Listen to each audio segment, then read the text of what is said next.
السلام علیکم دوستو، اردو سٹوریز کو خوش آمدید۔ دوستو، یہ واقعہ ہمارے ملک کی صوبہ سندھ کا ہے۔ ایک 40 سالہ نوجوان کا تعلق ہندو گھرانے سے تھا۔ اس کو کینسر کا مرض لاحق ہوا۔ ڈاکٹروں نے لا علاج کہہ کر زندگی خوشی سے گزارنے کا مشورہ دیا اور کہا کہ اب آپ زیادہ سے زیادہ 1 ماہ کے مہمان ہو۔ وہ ہارے ہوئے جواری کی طرح اپنے کمرے میں داخل ہوا اور بیڈ پر لیٹ گیا کہ اب میں کچھ ہی لمحوں کا مہمان انسان ہوں۔ بیوی اس کے ساتھ پیار محبت کی باتیں کرنے لگی، لیکن میاں کے عدم دلچسپی بام کی اصرار کرنے پہ شوہر نے بتایا کہ اس کو بلڈ کینسر ہے جو آخری سٹیج پہ ہے۔ بیوی نے یہ سنا تو مسکرا کر بولی، آپ ایسے ہی پریشان ہو رہے ہیں، بلڈ کینسر بھی کوئی بیماری ہوتی ہے بھلا؟ میں آپ کو ایک ایسی چیز پلا سکتی ہوں جس کے پینے سے آپ مکمل طور پر صحت یاب ہو سکتی ہے، لیکن میرے ساتھ ایک وعدہ کرنا ہوگا۔ آپ جب بھی صحت یاب ہوگے تو جو میں کہوں گی وہ آپ کو کرنا پڑے گا، چاہے آپ کے رضا ہو یا نہ ہو۔ بولے، آپ تیار ہیں؟ شوہر حیران ہوا کہ جس بیماری کا علاج دنیا کی کسی ڈاکٹر کے پاس نہیں، اس کا علاج میری بیوی کے پاس کہاں سے آ گیا؟ اس کے ہاتھ کون سا اعلی دین کا چراغ لگ گیا؟ شوہر نے نہ چاہتے ہوئے وعدہ کیا۔ بیوی نے کہا، ٹھیک ہے، آپ یہی ٹھہرے، میں ابھی آئی۔ کچھ لمحے بعد اس کی بیوی آئی تو اس کے ساتھ ایک جگ تھا۔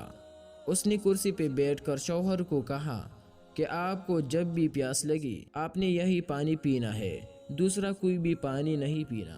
وہ نوجوان جب بھی پیاس محسوس کرتا تو اسی جگ سے پانی پیتا اور بیوی روز اس جگ میں پانی ڈال کر بھرا رکھتی۔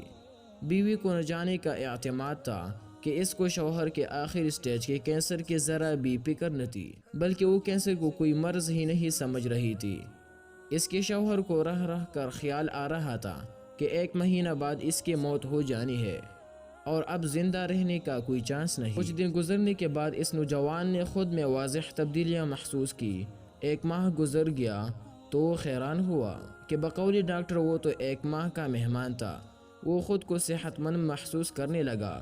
لیبارٹری جا کر ٹیسٹ کرایا تو ایک حیرت انگیز انکشاف ہوا کہ آپ کا تو بلڈ کینسر ختم ہو چکا ہے۔ اس انکشاف سے اس نوجوان کو بہت حیرانگی ہوئی۔ وہ جلدی سے رپورٹس لے کر دوسرے لیب گیا تو وہاں بھی یہی جواب ملا کہ آپ کا تو کینسر ہی ختم ہو چکا ہے۔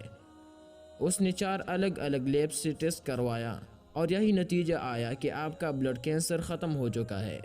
وہ دوڑ کر گھر آ گیا اور بیوی کو جھوم کر کہا کہ اس کے پانی تو کمال کر دیا۔ وہ اس پانی پینے کے بعد خود کو مکمل طور پر صحت مند محسوس کر رہا ہے اور لیب کے رپورٹس بھی یہی کہہ رہی ہے کہ اب آپ کا کینسر ختم ہو چکا ہے۔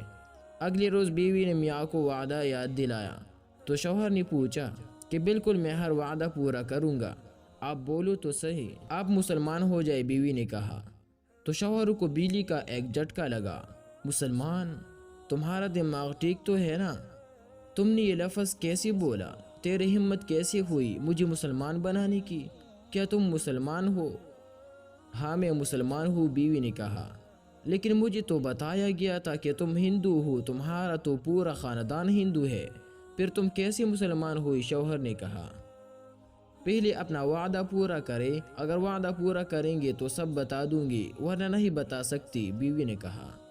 شوہر نے کچھ دیر سوچا اور کہا، ٹھیک ہے، میں مسلمان ہونے کو تیار ہوں۔ اس کے شوہر نے غسل کیا، بیوی نے پاس بٹھایا اور کہا، کہیے کہ اشہد اللہ الہ الا اللہ و اشہد ان محمد رسول اللہ، اور یوں اس نوجوان نے اسلام قبول کیا۔ بیوی نے کہا، جب میں چھوٹی تھی اور اسکول جایا کرتی تھی تو اس وقت میری ایک کلاس فیلو تھی، وہ مسلمان تھی، ہم دونوں میں دوستی بہت گہری تھی۔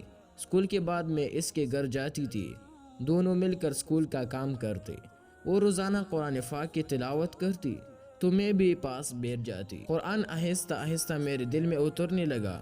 یوں ایک دن قرآن دل میں اترا کہ میں 15 سال کی عمر میں چوری چپکے سے مسلمان ہوئی۔ میں مسلمان ہو کر خود کے اندر سکون محسوس کرنے لگی۔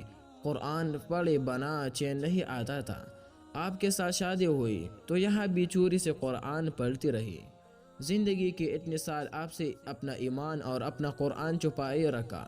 بالآخر آپ بیمار ہو گئے اور دوائیوں نے کام نہ کیا۔ مجھے اس بات کا مکمل یقین ہے جہاں دوائیاں کام نہیں آتی وہیں اللہ کا کلام پاک کام آتا ہے، اور یہ قرآن سینے کی بیماریوں کے لیے دوا ہے۔ یہی اللہ تعالیٰ نے فرمایا ہے، جب آپ زندگی سے نا امید ہوئے اور خود کو مرنے کے قریب پایا تو میں نے قرآن کے ہی آیات پڑھ پڑھ کر پانی پہ دم کی، اور یوں اللہ پاک نے آپ کو نئی زندگی دی۔ تو میرے دوستو، ہم تو قرآن پاک کی برکتوں سے واقف ہی نہیں۔ اگر ہم یقین کے ساتھ اس کے برکتوں کا علم ہو جائے تو ہم کو کہیں جانا ہی نہ پڑے، لیکن افسوس کہ ہمارا یقین کامل نہیں ہے۔